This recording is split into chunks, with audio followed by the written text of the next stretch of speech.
It's a pleasure to see you here in London. I enjoyed the film very much yesterday. You kind of get very into it throughout the movie. It's the type of role that takes time for the audience to just cling to the characters. How is it for you, connecting with the motives of a woman like that?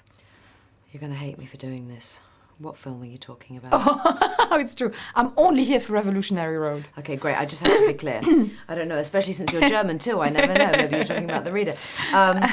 Well, it was, I fell in love with the script when I first read it, when I was sent it 5 years ago, actually. And then I immediately read the novel. And I realised very early on that April Wheeler has such a strong interior world. Her emotions in her interior world are so huge, and she never gets to express them.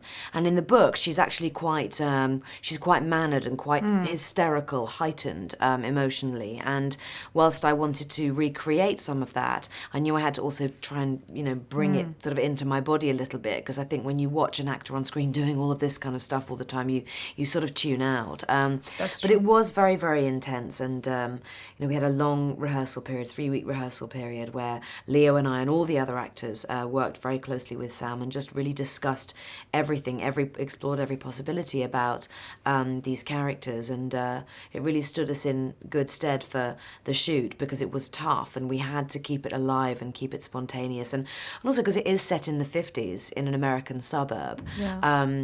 There's a danger, I think, that you can make something over-stylized like that because of the period and because of the emotional restraint.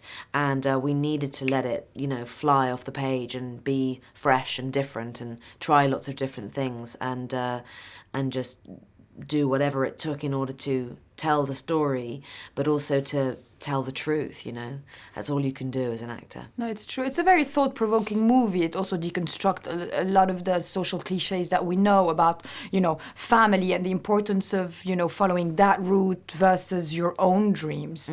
How much do you think of the material when you're shooting something like that, especially with your own ideas about what it means to have families, etc.? Well, in terms of the material, I thought about the material all the time, and, I really... the novel, my copy of the novel, which is now falling apart and, very dog-eared, it just came everywhere with me because it's so rich and so brilliantly written. There's so much that's said in the silences, and that was very, very important to playing this part. But, it was an interesting period of time, the American dream. It turns out that the American dream was to move to an empty suburb and have a very, very mundane, rigid existence, and really not to have any more dreams than that, and not to have any choices. You were supposed to be happy with your lot in life. And April Wheeler, the character that I play, is remarkably courageous because she is somehow able to speak the truth and speak her mind and try and understand who she is in this strange environment where she feels like both her and her husband have lost their identities, and is prepared to take whatever risks she needs to in order to find that back again. So it's, very much a story about not conforming to, which is really interesting to me. Do you relate personally to that? Not conforming, yes. Do I relate to April Wheeler? No. I'm very different to her. I think I was really moved by April. I was really touched by her because, by nature, I'm a very positive person. I have many reasons to be happy. I have a wonderful husband and beautiful children and a job that I get to do and that I love. And so every day of my life, I have some sort of emotional outlet. I get to express myself and realize some of my dreams. And April was not allowed to do that because of the world in which she was living and the limited choices, lack of choices that women had during that time. And I was so emotionally sort of crushed for her that I guess what I could understand was how terrible it must be to feel that emotionally suffocated and repressed in that way. Absolutely. Well, everyone's talking about that chemistry with Leo that you had 10 years ago, but now it's such a different material. So you kind of have to deconstruct one and reconstruct another one in the presence of your own husband. How did that all work together as a dynamic? It was really great. I wish I could tell you some anecdote like we would have terrible fights on set and disagreements, but really we didn't have that at all.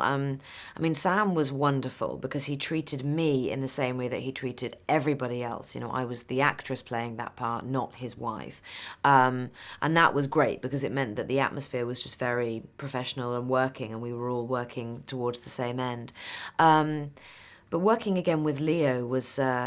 It was wonderful, number one. But number two, it was sort of eye-opening as well because, you know, we can all see on screen that as an actor, he's just gone from strength to strength, and he's the best actor of his generation. I really believe that. And he's my very, very dear friend, you know. So to stand alongside him, knowing that we had this trust to try anything, we could try anything as these characters, but also just to watch him perform and see him do things that I feel like I have literally never seen him do before was just overwhelming. And I'm a very, very lucky girl that I got to stand by his side for three months making this film. Final question, they're wrapping me up, just about your wish list for 2009. My wish list for 2009 is to just lie down a lot. Quite frankly, always take care of the health of my children and then just let me lie down. I'm so tired right now. It's crazy. I need a bit of a break. Absolutely. Well, have a happy Christmas. Thank you so much. Thank you.